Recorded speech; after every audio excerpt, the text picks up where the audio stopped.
عليكم البنات، كي دايرين؟ لاباس عليكم؟ كنتمنى ان شاء الله تكونوا بخير وفي احسن الحال. اليوم بغيت نشارك معكم هاد الشابال ديال الاطفال الترا كومباكت. هذا زوين بزاف البنات اللي عندهم الوليدات صغار يغسلوا ليهم به. زوين، ما كاينش في الشعر كيف ما شامبوانات اخرين بحال جونسون ولا ماكس بيبي كاينش في الشعر، وهذا ممكن حتى البنات الكبار يغسلوا به. راه زوين بزاف، ما كاينش في الشعر، والثمن ديالو مناسب جدا ورخيص، ما غاديش كيكون غير في محلات بيم، ما كيكونش في المحلات الثانيه.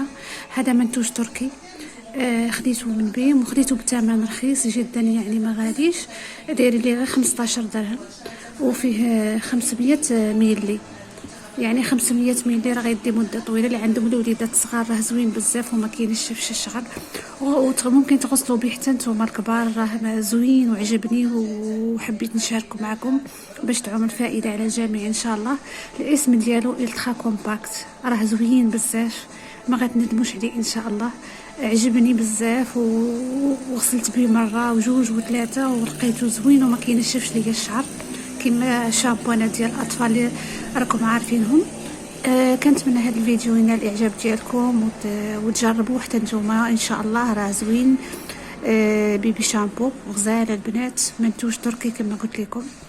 كنتمنىكم تدعموني وتشتركوا في القناه ديالي وتفعلوا خاصيه الجرس باش يوصلكم كل جديد ان شاء الله. والى اللقاء في فيديو قادم باذن الله تعالى.